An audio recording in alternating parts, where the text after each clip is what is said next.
Hi, everybody. We're here talking about the new iPhone 12 and 12 Pro that we've had, thankfully, to review on TechRadar. I'm Gareth Beavis, Global Editor-in-Chief of TechRadar. And I have with me Matt Swider. Who are you, Matt? I'm the managing editor of TechRadar and stumbling on your lines.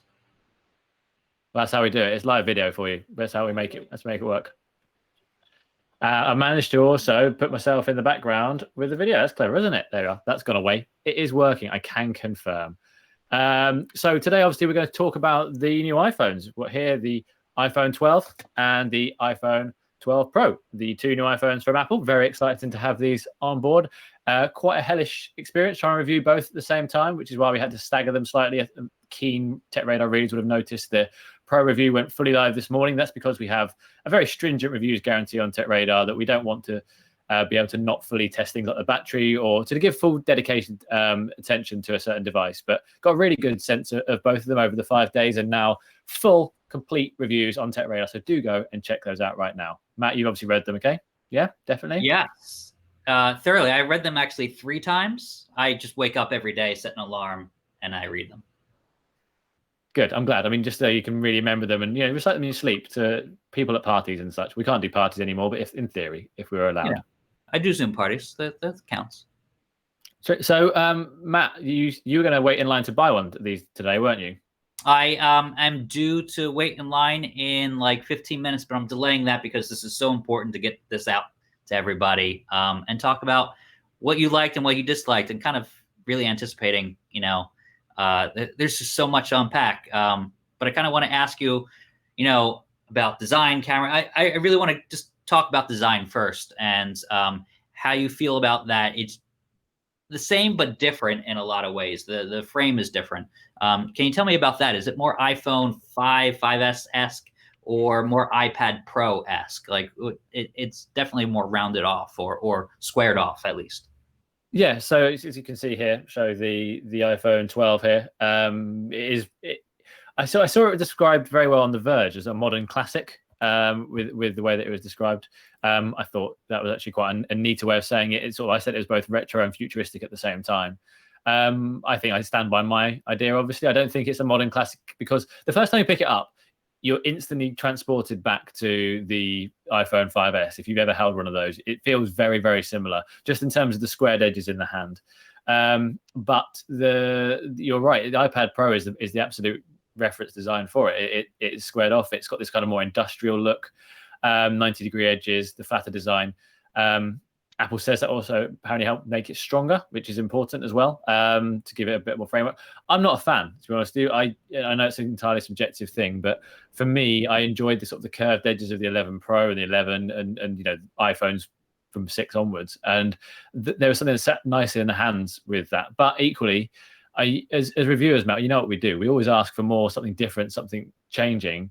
And then when we get it, we moan about it. So I've seen a lot of people really enjoy this design as well. It does feel more 2020. And like I said, it is kind of, Apple called it elevated. I don't know if you can show you here, but as you can see around the outside of it, the bezel here has been shrunk a little bit. So the phone itself is more compact. The screen goes right to the edges. Got 6.1-inch display on both of these at the moment. And that means that you've got more real estate without having to have too much more heft in your hand, which is a really good thing as well, obviously. Yeah, that's really what I want to touch on is the screen sizes. That's what I'm looking forward to. I'm getting the iPhone 12 Pro, but I hope to have a Pro Max eventually. And I'm kind of wondering what's too big, what's kind of too small. The iPhone Mini comes out in a couple weeks. Kind of really, we're juggling 4 different iPhones. Can you tell me about the sizes that you experienced on the iPhone 12 and the iPhone 12 Pro? I mean, the exact same size, and that's what makes it really difficult so far to know how to really recommend the two. There's $200 between them in cost on this SIM-free device. So it's hard to know how to differentiate them because, let's talk about the changes here. So the obvious one on the back, as you can see, is one has got here, you can see the 3 camera sensors, and one here has got the 2. So that's obviously the difference. You've got a 2x telescopic zoom on the iPhone 12 Pro that you don't have on the iPhone 12. I keep getting confused what's called what. So you've got telescopic zoom on that one, and both have got wide and ultra wide. So that's the key difference. You've also got, I'll show you here, the LiDAR sensor there, which is obviously it scans the room and it can sense depth, it can sense objects around it, and that's actually a really useful feature when it comes to autofocus at night. I've been trying that for night mode, portrait mode. Actually really powerful, like taking a picture side by side. The iPhone 12 can't do it, and the iPhone 12 Pro just does it without thinking. That's probably the biggest change that you can see right now, the differentiation that you can see right now. In the future, LiDAR is going to apparently give us more AR effects, all these different things. That was said when the iPad Pro 2020 came out. Still not seen much about that so far. There aren't many apps that really, truly use it in a meaningful way. Let's see what happens now. It's on 2 out of the new four new iPhones, so that'll be interesting. I think you touched on an interesting point there as well, Matt, with the iPhone 12 mini and 12 Pro Max.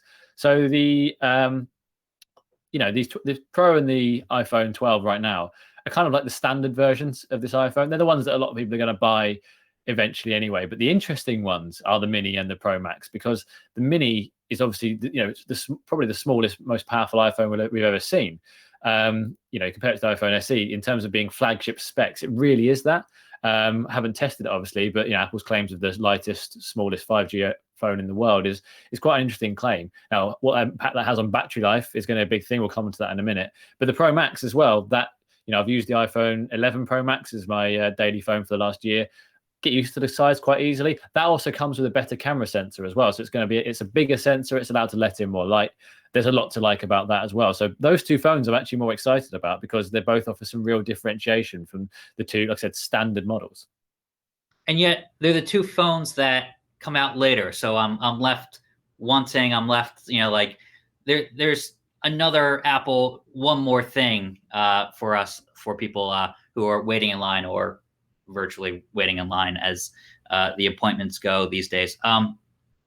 So I'm kind of interested in the night mode for that ultra wide camera, because on even the iPhone 11 Pro Max, the top of the line from last year, did not have that feature. I'm interested in that because that's new on the ultra wide, even though the ultra wide camera's the same otherwise. That's a new feature. And also the Dolby Vision HDR. So we've played around with a lot of Androids that have HDR, but Dolby Vision HDR is a brand new thing. And I'm wondering, your experience with the camera and generally, taking it out and using it in darker settings and settings that have more dynamic range, and what you've walked away with in terms of photo and any video you've taken.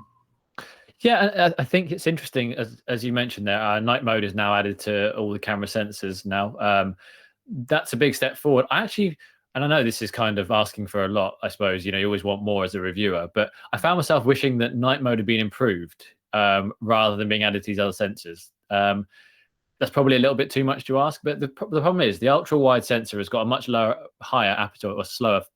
Which one is it? It's f2.2. Is that higher or lower in terms of aperture? I never know the right way to describe that. I think wider. Wider? Anyway, Matt wider.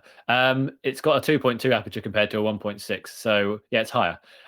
So that means that you can actually get, so that the low light mode is worse. So basically what you're starting with isn't as strong, and the night mode photos do bear that out. Now, I'm very aware that night mode is actually, and not just on the iPhone, but on many different devices, is quite extraordinary. The idea that, and I've taken some photos in the testing which were genuinely pitch black. Like you can see the samples on TechRadar. They are just literally a pitch black photo, and then 10 seconds of night mode is genuinely like as bright as day. A little bit muddy in some of the images, but it's amazing. So I wish that Apple had decided to make night mode better, in the sense of make it quicker. That's often the thing. Like holding a phone steady for 10 seconds is quite a difficult task. And also, night mode will trigger when you're out and about doing normal shots and you sort of forget that it's on.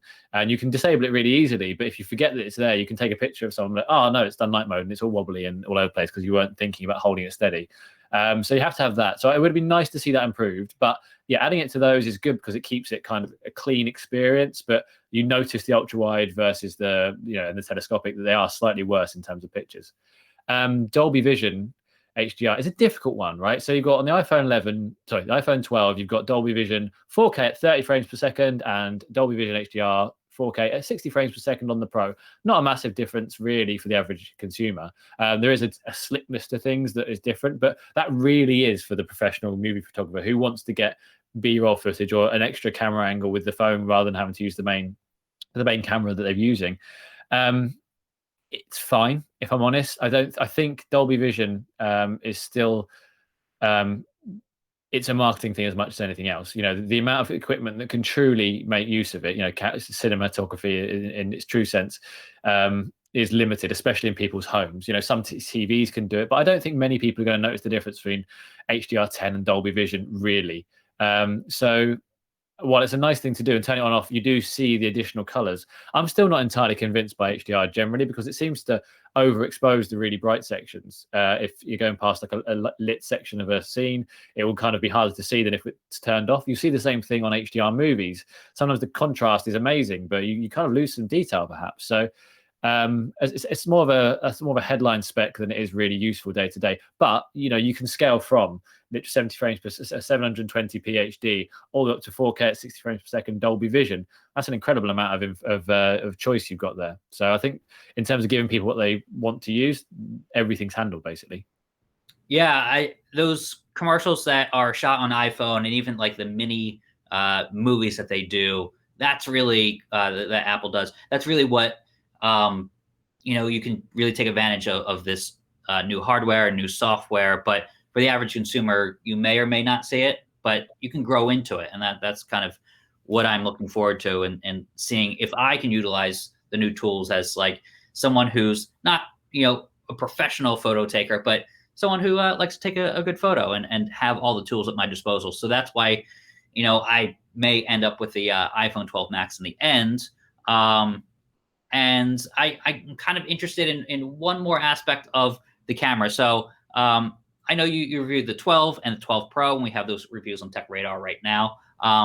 But the technology of sensor shift, the 47% larger camera sensor, and the 2.5 zoom in. It's a 4.5 zoom in range, I guess. But I'm kind of interested in that. That's on the iPhone 12 Pro Max. But can you tell me about what you saw in the current camera and kind of the differences between the iPhones that are out right now and the iPhone that is coming out in a couple weeks? I think in terms of the differences right now, it's one of those things where it's difficult because obviously with the iPhone 12, the design is a lot different. We're seeing this flat edge, etc. So you can tell the difference visually that they aren't. It's very unfair to call this just a minor upgrade. It's very much not. Camera-wise, I don't think many people beyond those who really want to see the difference are going to find much in terms of like until you actually look for it and try and find out. Okay, well the focal length is different and it's better. That's part of it. But the aperture is better, so the low light is improved slightly. But there's not a huge amount of difference in terms of this sort of the 2x zoom and the 0.5 zoom back, the ultra wide. That's still there, and that will function very differently. Very similarly to previous years. So that might make people think, well, I could actually get away with last year's model. So for me, yeah, there are some small changes there, some small tweaks, but it's nothing game changing on the camera systems themselves. It's just that case of if you are going to buy the new iPhone in your mind, and you don't really, you might not even be watching this video, but in which case, who am I talking to? But if you are going to buy it and you're not even going to consider it, the new iPhone 12 will give you better photos. And that is just like, okay, cool, brilliant. It's better than my 8 or my, 8 Plus that I've had, or even the iPhone X. So thanks for that, brilliant. And they're a small step above what was there for the iPhone 11. And cool, you'd feel satisfied that you've got the best iPhone, you'll hold on to it for 2 or 3 years. So that's fine. Nice. My cat's going to come and join us soon, just to let you know. Oh, good. Special guest. We didn't have them on the books, but now we do. So speaking of something that may make your phone better, maybe not, is 5G. So it really depends on where you live. New York City has 5G, but it comes in 2 different flavors. You can't get both flavors, unfortunately. But millimeter wave and sub-6 in terms of your carrier either supports one or the other. And I'm kind of interested in it. Did it make your phone faster, or is this something that we're being future-proof for? And Apple is rolling out 5G for that phone that you do carry around for 2 to 3 years. It is very much a phone for the future, honestly. I've said in the review, this is much, there's two things. We'll come on to MagSafe in a minute as well, which is a really key upgrade, using the new MagSafe charger that clips on to the back of these phones really easily. So just holds on like that, in and out, and makes a lovely sound as well. But we'll get onto that in a minute. I don't know why I'm demoing now, but yeah, so that and 5G are both things for the future, but they'll be part of the future of this iPhone. So 5G right now, I mean, I'm in London, you're in New York. I think it's the same experience where you have to go to very specific parts of the city to get the optimum experience, which is not a reason to buy $1,000 or $800 phone right now. That's not the primary reason to upgrade. However, these networks are going to get rolled out quickly, and within a year, I think you'll find the coverage is much improved across the world, to be honest with you. And the iPhones can handle so many bands that they should be fairly useful across. Obviously, millimeter wave, you talked about that really fast but really narrow field of 5G that Verizon's talking a lot about. That's only going to be available for US iPhones, it seems. There we are. Here's the cat just coming in to say hello. But yeah, right now, all it really does is it is a bit faster. It is a bit better when you actually can use it. I just couldn't use it very often. Not available in my house, for instance. I had to go into central London to try it. And it definitely does have an impact on the battery. You're going to sort of lose between 15 and 20%, according to the benchmark tests. And in real life, that showed the same thing as well. Like when I started switching between 4G and 5G networks, the battery life started to get a lot slippier. So, okay. This cat, hopefully everyone's enjoying that. Yeah, what live listeners and watchers don't know is that we had a raffle for one person from YouTube that's watching to come onto the show, but your cat won. And no bias there. That's the way it happened. So with 5G, it is interesting in the US, at least when I was testing it out with other phones that I've had 5G before Apple did. Millimeter wave, it works when you're underneath the antenna, and it's super fast. Where I was getting 1.6 gigabits per second, somewhere around that range. Wow, that is fast. Yeah, it was almost 2 gigabits per second. It was just unbelievable. I didn't even know that. It was 200 megabits a second for me, and that was rapid. So that's what I experienced with sub 6, and it was like marginally better than 4G LTE, but a lot of people experience worse with that 5G sub 6. So it's really a growing thing, but I think that millimeter wave is going to be huge for stadiums and places where you can directly beam that signal to people. So especially when you're getting out of a game and you're not getting any coverage, something of the future. So that's what I'm looking forward to when I pick up this iPhone, and going to test out long term. But something that we kind of can't test out long term, or you only get once to test it out if you do test it out, is that shields where like Apple said it was like what a couple times more or less likely to break. Can you tell me about that? So 4 times. So ceramic shield is used on the front of the phone. So basically that's and actually Apple's worked with, I believe it's Corning, I should know that off the top of my head, but I think it's Corning, to create this, and they're saying it's not glass, it's a nanocrystalline structure that is 4 times less likely to break, which means, it's one of those things you can't really test. The back of the phone itself is still the same glass, and like I said, the idea being that the frame makes it that much stronger. But like I said, it doesn't mean that these things won't break. In our testing, I actually managed to break the first model, which is really, really clever, from just landing on the wrong point. But the very key point about that is that Apple is not calling these unbreakable. No phone out there is unbreakable. And if anyone's thinking, right, this is the point where I can get rid of cases, if I can get rid of screen protectors, for instance, this isn't the point. Phones that cost this much money should always still be protected and looked about that. And if I can find where I put it, I managed to lose the case that I had to show you for the iPhone 12. Oh, I took it out and lost it. There it is. It fell on the floor. Apologies, YouTube. So this is the clear case. And as you can see here, it's got the MagSafe ring in it, and this is the chip in here, so it can tell the iPhone this is what's actually going to be on the iPhone itself, so it knows the case that's around it. So there are different ranges of cases to look after it, but yeah, it doesn't mean that anything's unbreakable. It just means that it's much more strong. And the front of the phone, like I said, should be that much stronger. And the key thing here is, and this will lead into another point for Apple, is that the replacements on phones, like you can talk about the reasons behind companies do things. The idea being is like fewer replacements, fewer repairs needed, fewer things need to be changed on the phone is a really important thing, no matter which brand it is. So the environmental appeal is that this phone will be more robust and last longer. It's also got IP68 rating for a further amount of time, but that just means it can handle water even better. So if you're splashing it in things, it gets caught in things, the chances are it's not going to get water damaged more than before. It's not going to, no one's going to hold it under 6 meters for 30 minutes and properly test it. No one's going to do that because that's weird. 6 meters down with your iPhone, what are you doing down there for so long? But you could do it, as long as it's not salt water, I'd imagine. But the idea being that it's just more robust, and so this environmental point is really key. So making these phones more powerful, more robust. Like I said, for me, the front of the phones have been really good. They're they're different on the front. So to me, that's what people need to be wary of. But don't think that you're not going to scratch this. It's impossible to break. Like you can just lob it down a waterfall and it's going to be fine. Probably won't happen. One thing I did want to talk about was what's in the box and what's not in the box. So as you can see, this is the box for the iPhone, much thinner than previous models. This is the iPhone SE, as you can see, a lot thicker, and that's because we have a charger in that box and a pair of earphones or earpods.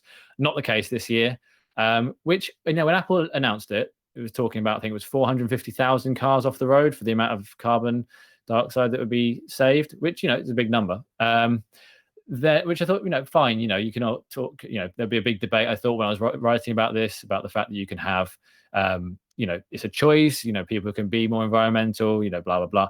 And that's a debate to have. But then the inexplicable part of it is that you've got in the box a USB-C to Lightning cable, rather than the USB-A, which people know it's that standard USB that everyone's got. Apple says you can just use your old charging block, and I thought, well, that makes perfect sense. People that have got iPhones from before could just use that, fine, not a problem. The charging blocks don't really break. The cables often do, because they get mushed around in bags and pushed around. And there's a lot of rumors this year we'd have a braided cable to make it more robust, but that never actually happened. So I'd imagine quite a few people would be looking forward to just getting another Lightning cable to put around their house. And even if the old one was fine, to be able to, to use the new one in maybe the kitchen and just have it there for cooking or whatever. But no, it's the USB-C to Lightning cable, which means if you haven't got a USB-C charging block, which very few people have right now, especially iPhone owners, you have to go and buy one to make use of this cable. And it's a good cable because it charges faster and it does give you more rapid charging. And that's a really good thing. The iPhone can charge, I don't know, in 30 minutes. I think it's nearly 50% off the top of my head, but not sure. But that's a really quick juice up that people can use. And that's a really key feature. But you have to go and buy it. And it would be nice to see that in the box like it was with the iPhone 11 Pro and Pro Max last year. AirPods, I'm less bothered about, because I think there is quite a cultural shift now towards wireless earphones. But equally, and also people that have had iPhones since the iPhone 7 have got a pair of earpods with a Lightning connector. They don't really wear out as much because they're quite robust as things. People might be different on the thought of that, but those people will still have those lying around. So that is a good thing to say. That makes sense. But this whole USB-C cable in the box, if this had happened in a year's time or 2 years' time, I'd been fully on board, because I thought, what, you've got one cycle round, people have got their chargers. They might be annoyed having to upgrade, but most people will have one. No one's going to have a USB charging block right now unless they've gone out and specifically bought one or had an Android phone of late. So it seems like a weird choice to make that jump right now. But, if you invest in it, a good one, but you have to invest after paying all this money for a phone. Yeah, not everybody is swimming in USB-C chargers like phone reviewers. So that is, if they did wait another cycle, because a lot of people who are buying the iPhone 12 did not buy the iPhone 11 Pro models and got the USB-C, in the box. But I will say the price varies by region, but it's not as much of an increase as we've seen with some phones that have 5G. So they've cut back on the accessories, but the 5G uptick in price hasn't been dramatic. Compared to what it could have been. In some regions, it's just the same as last year's models, even though it has 5G. So that's what I'm looking forward to. That's the trade-off, at least, that I'm saying in my head as I pick up this phone and spend a bunch of money. But sorry, Matt, I just wanted to, I know we're getting to questions at the end of this, but I just saw one pop through on YouTube that I thought I should raise up. So someone asked a question about the iPhone SE box. This is the one I got when I did the review of the phone earlier this year. I think Apple's also changed it, so all boxes now are going to come without the charging block and without the earpods as well. So you're going to see that thinner device, thinner block charge. Sorry, you're going to see that thinner box for all new iPhones, no matter which one you get with. I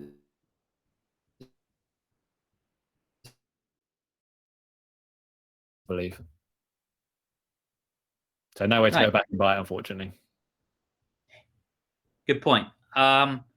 So I'm kind of interested in the A14 chipset. Does it make a difference? It's the one that we're about to experience in the iPad Air 4, and kind of how that ties into the need for speed with 5G. Is it feel faster, or is it feel the same? And maybe 2-3 years down the line, that's when the extra power will kick in and be beneficial. I think this is a really it's a really interesting point, really, because you and me, Suada, we've been reviewing phones for many years.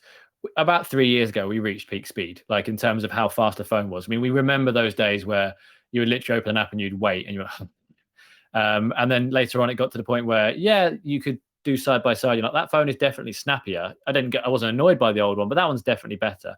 Now it's barely noticeable, even with other devices. But let's make no bones about this. In our benchmark testing, the iPhones are by far the most powerful smartphones on the market. They're absolutely rinsing the Geekbench testing that we do.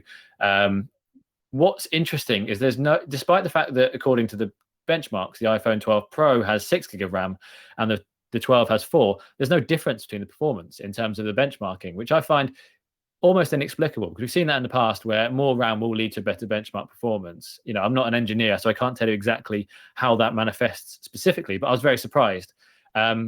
So it kind of gives another reason, like, why would you go for the Pro? Now, there may be, actual test use cases with the apps where, you're really pushing Photoshop, for instance, or something like that, where it does come to the fore. But in terms of the day-to-day use, like I said, you can't tell the difference between this and maybe the iPhone 11. There's not a perceptible change in speed. But like you alluded to there, people are going to hold on to these phones for longer.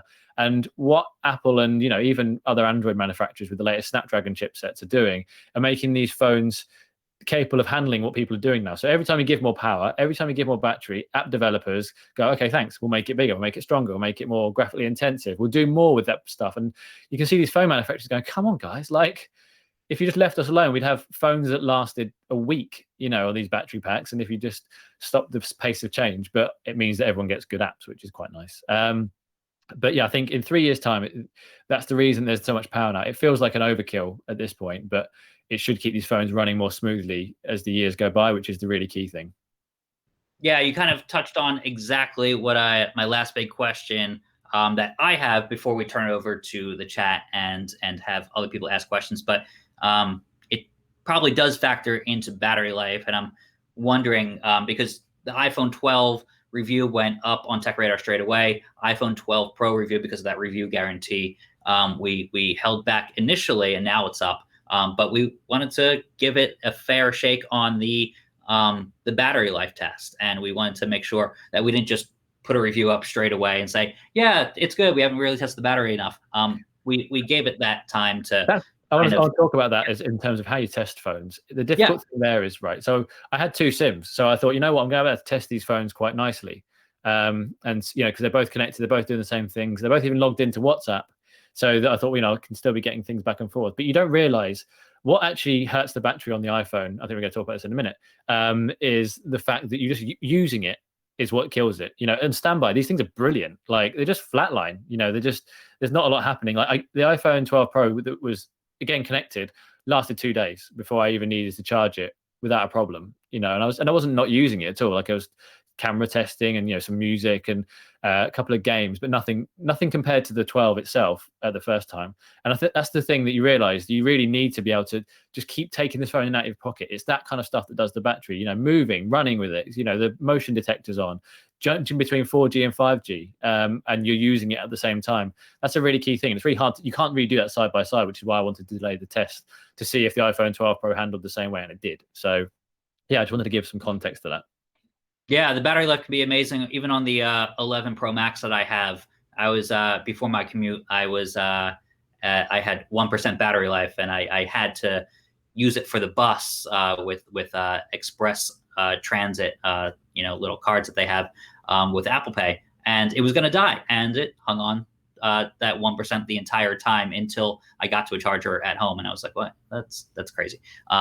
Yeah, that's the one thing I'm looking forward to every year is a fresh battery and probably even more power going forward. So kind of want to flick it back to Matt Phillips to come on and give us some questions that everybody else has been asking and that I've neglected to ask and done a poor job at. No, so not please. at all, not at all. This was the plan all along, was for me to pop on at the end and deliver all of your questions from the chat to Gareth and Swider, so we can chat through it all for you. If you're here in the chat, thank you so much. Thank you for dropping questions and really appreciate it. Consider subscribing so you won't miss any of our future live streams that we do, just like this one. So the first question is, and this was asked in many different forms on many different platforms, I've kind of amalgamated them all into one. I think there's a lot of confusion out there about who is the iPhone 12 Pro for.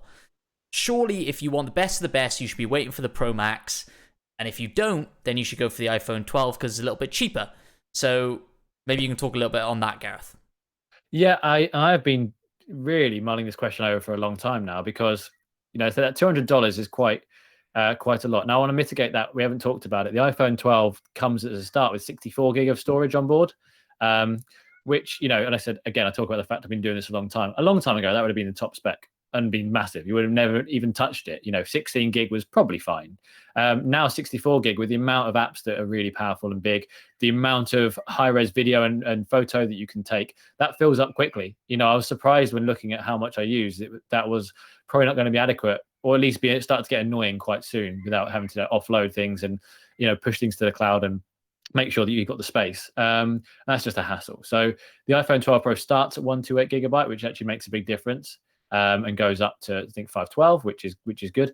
But it's difficult to say who the Pro's for because, yeah, you've got that video recording and, yeah, you've got that photography. I'd say basically it's for people that really like to take the best photos. And I'm really finding it hard to say you wouldn't just look for the iPhone 12 Max and wait for that. If you need the iPhone right now, or you've used the Pro Max in the past or a Plus or whatever and realized it's just too big for my hand, then the Pro is good. And it has all the capabilities beyond that camera sensor that you're going to get. So nearly everything. I mean, the battery will almost certainly be better on the Pro Max because it always is. It's a bigger phone. It has better battery and the screen isn't higher res or anything like that necessarily, like massively so. So for most people, the 12 is going to be fine. The reason to go for the Pro is fairly minimal, especially given the technology is almost identical inside and the benchmarking great. So yeah, it's hard to make a huge case for the Pro, but if you just want the best camera experience, that's where you would go. And also that automatic 128 gig. Cool, good stuff indeed. So Kumar in the YouTube chat, was asking which phone would you think is the best value for money? He lives in India, and when you convert the currencies, they're super expensive phones. Should he wait for the Mini if value for money is what he's looking for? Yeah, 100%. I mean, if you're, it's annoying. I can't give the answer right now because they've been staggered as phone launches. But 4 phones to launch at once is a lot. It's interesting to see how this plays into Apple's strategy, but 4 phones to launch in one go is a lot of phones because it gives people confusion. And I think now some people might jump if they know they want to. They might jump because they can't bother to wait. So it would sort of clear some of that deck. But the iPhone 12 mini, I'm really excited about this because I don't know about either of you two, but so many people talk about the iPhone 12 or the iPhone in general just being too big nowadays, or phones being too big. And they say they want a small phone. That's why the iPhone SE was so popular. It was, it was a big phone. Sorry, a big phone. It was a popular phone to start with, and Apple brought it back, and a lot of people have been interested in it. I know a lot of people are waiting for Black Friday to see if that's going to happen in the sales.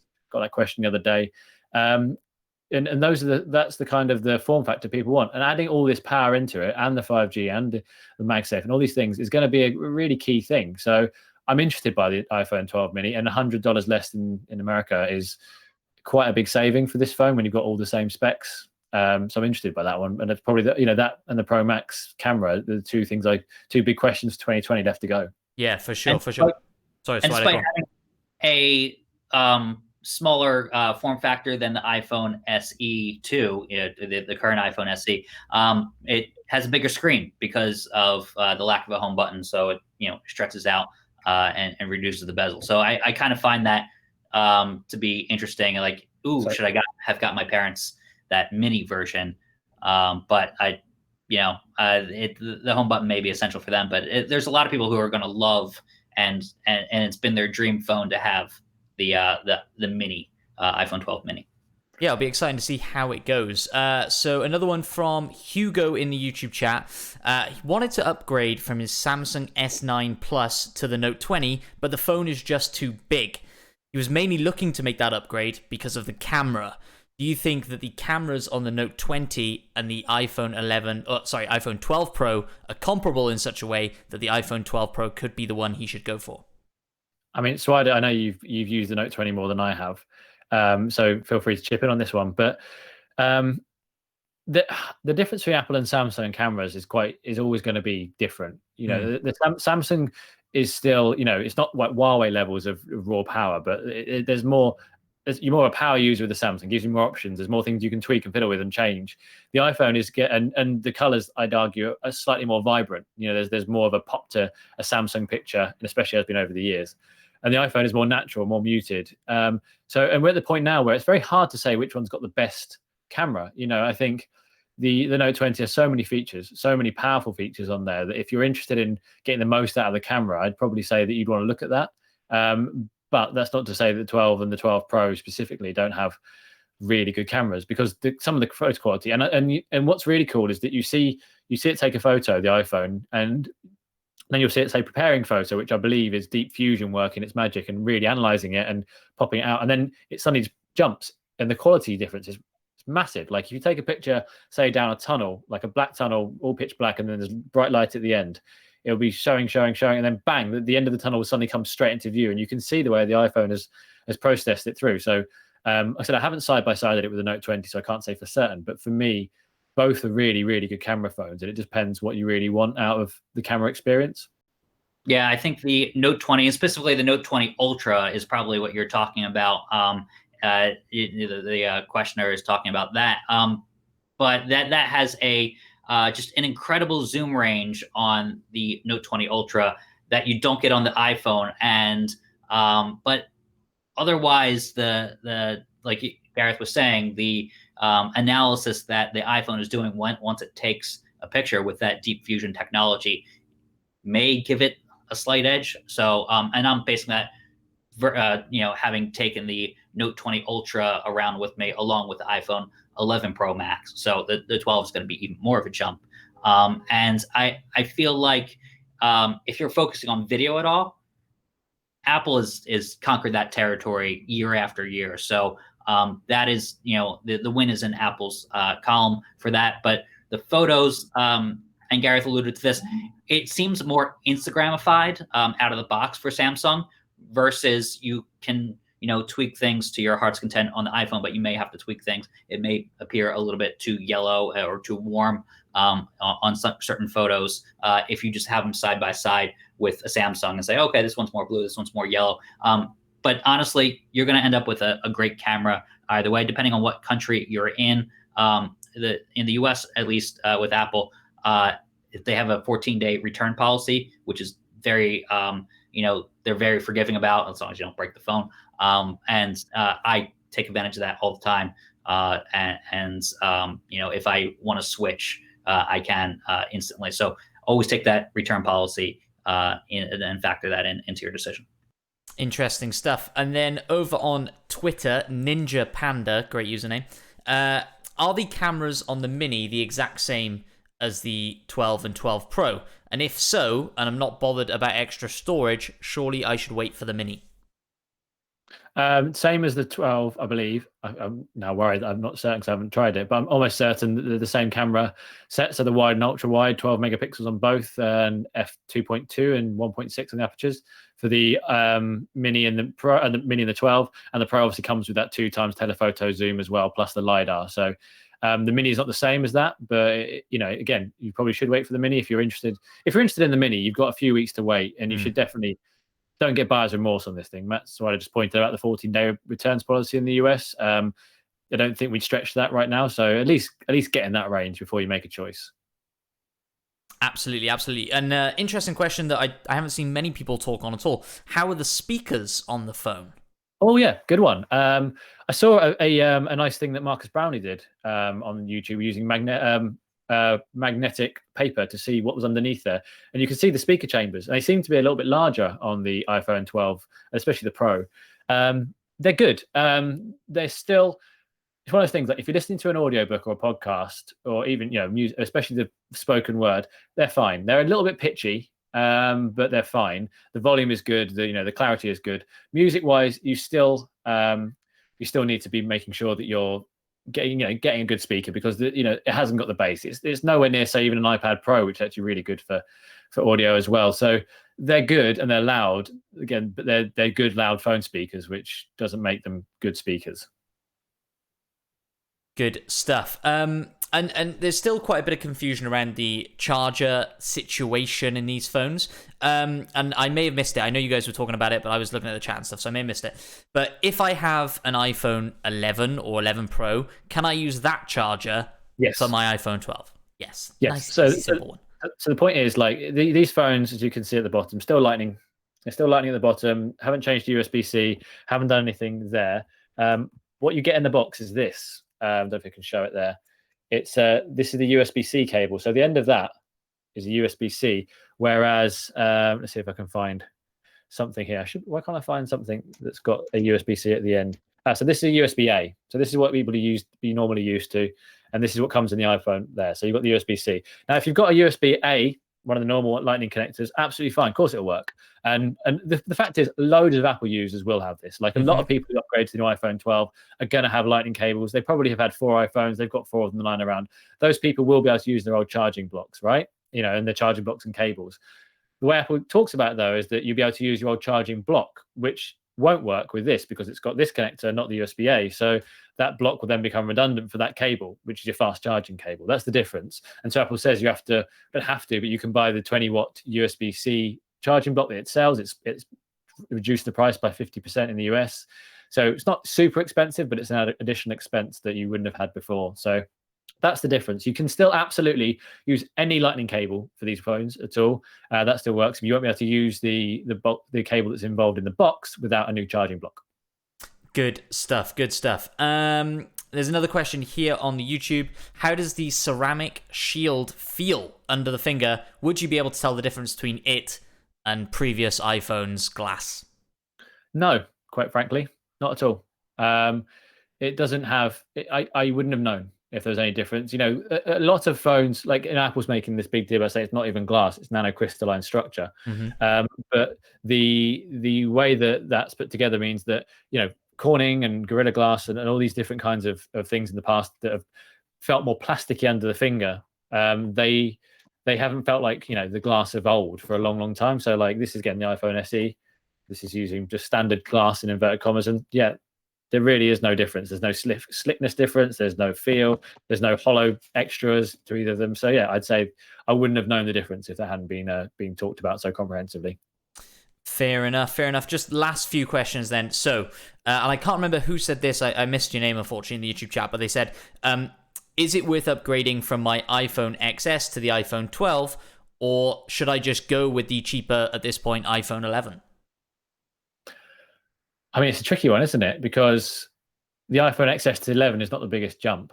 And I'd always counsel people to buy the most modern phone they can afford, especially if they're considering to hold on to it for as long as possible. And who knows, we've started to see in the last 3 or 4 years, phone lifespans getting longer and longer, people holding on to them for longer. Apple is supporting iPhones. I think it's back to, is it 6S still, or is it 7? Either way. 6S, which is an old phone, so it's still supporting the software. You won't get the best experience, but the support will still be there. You're not left without all the features. You're left with you've got the right security upgrade. So if you want to hold on to it and you're fine with the performance, you can do. XS to 11 doesn't feel like that much of a jump, but if you're desperate for a new iPhone, you don't want to spend the money.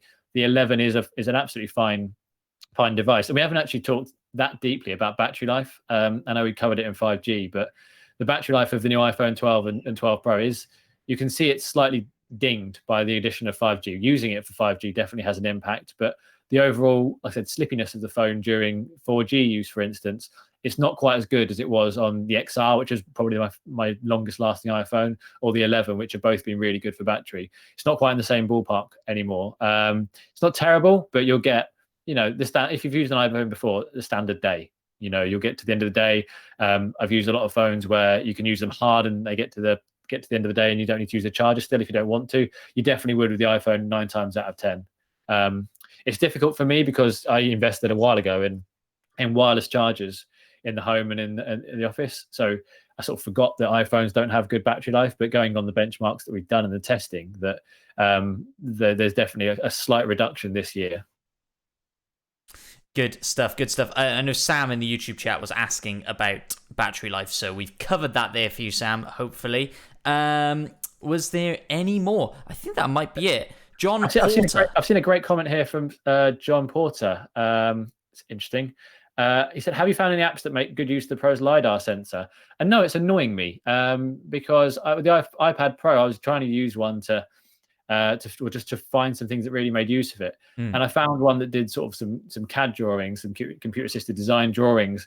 And so I went around the whole of the flat I was in and sort of spec'd it out by LiDAR, and it would show all the bits. And I was like, wow, this is really cool. And I finished it, and I was like, I had a blobby picture of my flat that I could look around. And I'm like, well, great. It was cool to do that and to see it mapped out. And it just, again, I feel like we're on the precipice of these apps. And like, you know what? There might be LiDAR apps that are being available right now. I haven't been able to find any. You can't search for them. Like, there's no setting to say these are LiDAR enabled, which would be amazing. Like, I wish that IKEA had done like a really clear push to say, like, if you've got this phone, you could use LiDAR and we will be able to accurately place your furniture in the in your house.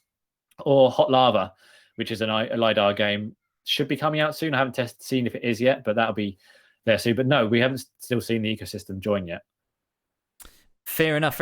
One last minute question then from Knight Sir says, does Face ID unlock better from a flat surface, or do you still have to pick up the phone to unlock it? Great question. Can you unlock it from your desk right now, Gareth, in front of you? Let's see how far I have to go across. Hang on, I need to re-enable it. Oh, so I'd say about a 45-degree angle it works at. Fair enough. Yeah, so I'm genuinely 45 degrees on right now, so it's working fairly well. So to be honest, I didn't notice it that much during the testing. Again, I've got slightly used to just leaning slightly forward if it doesn't work the first time, because it will always work if you give it a slight bit more attention. But that seems to be slightly better. But I haven't tested that hard. But 45 degrees for me is fine. Fantastic stuff. I use that more for not to open the phone itself, but just if I get a notification, I want to read it. It's hidden by default. If I look at the phone and unlock it, it will show the notification. So WhatsApp or an email will show what it's about, and I use that a lot more. And I found that quite useful.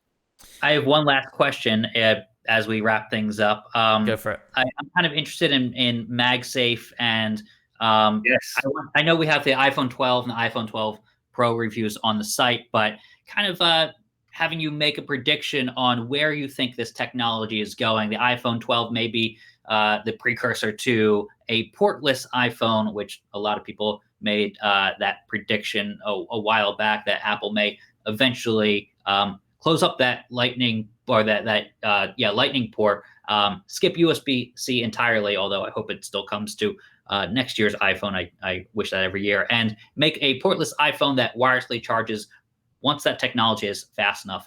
And so what's your experience with MagSafe, and have you done anything cool hanging of your phone on any refrigerators or anything like that? And also your prediction on where you think this technology is going. Yeah, I mean, in terms of where it's going, I've got a lot of excitement for this. Moto mods, were a big thing that, I saw them when they first came out over in the States, went over to see the whole launch of those. They're really exciting. The idea that you clip on a battery pack, speaker, an Alexa speaker now, a projector, a gaming controller just by a clip was brilliant. And I was like, I really want this to work. But Motorola just wasn't the brand to do it. And it reminds me, what I hope is going to be like is HTC brought out the HTC Zoe effect many years ago, where it captured some video at the same time as taking a picture, and then would use that to splice together some highlights. Really good, really well implemented, but HTC unfortunately fell away with sort of not taking the right choices in terms of making new phones. And Apple then picked it up and obviously it's not saying copy it. The idea of taking photo and video together is simple, but live photos just really work. People use them all the time. Like, you get some highlights. It's very intelligent to work. And I want to see the same thing with MagSafe. So right now, like I said, I've got this charger. It's fine. It charges at 15 watts. We're seeing, I think it's 60-watt wireless charging on some phones, if I'm not correct, or at least 45 watts, which is super fast on some of the Chinese phones.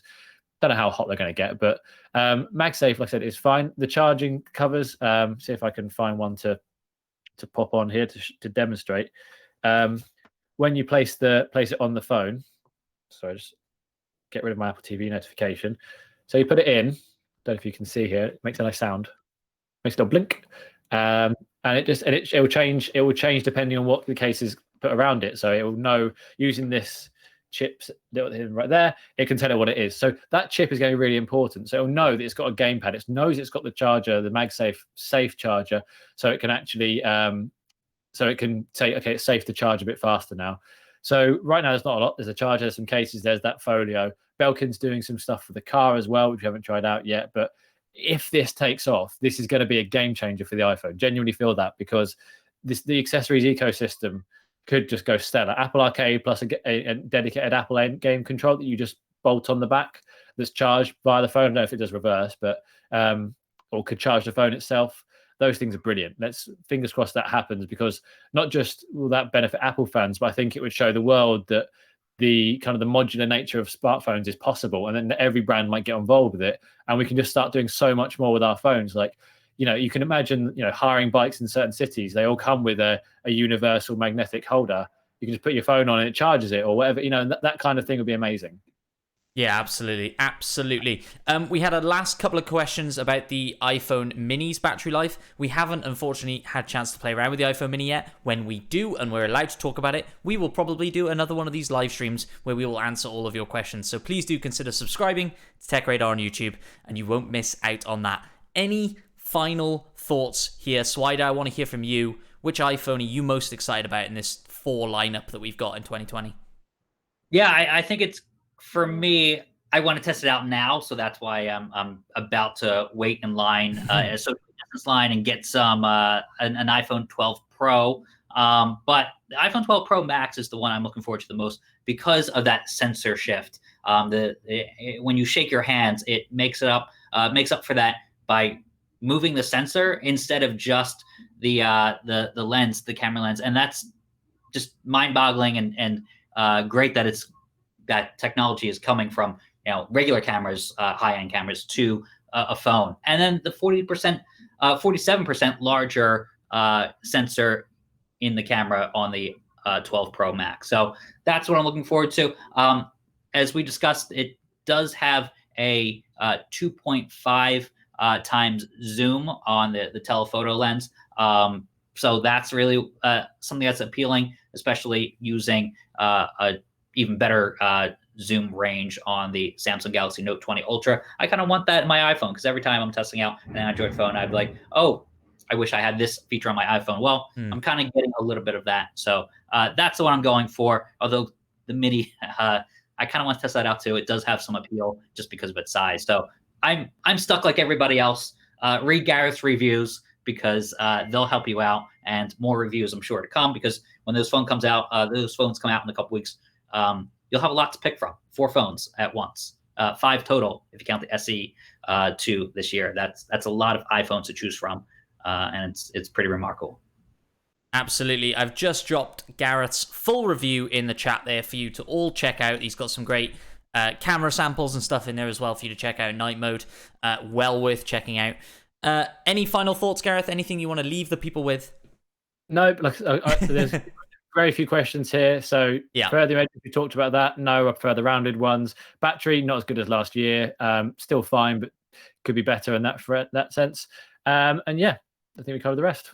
And if you did just join in at the end of the stream, we did talk in depth about all of this, so you can watch the stream back as soon as we're done here and have all those questions answered. Thank you so much for joining us, and we will see you next time. Bye-bye. Bye, thanks.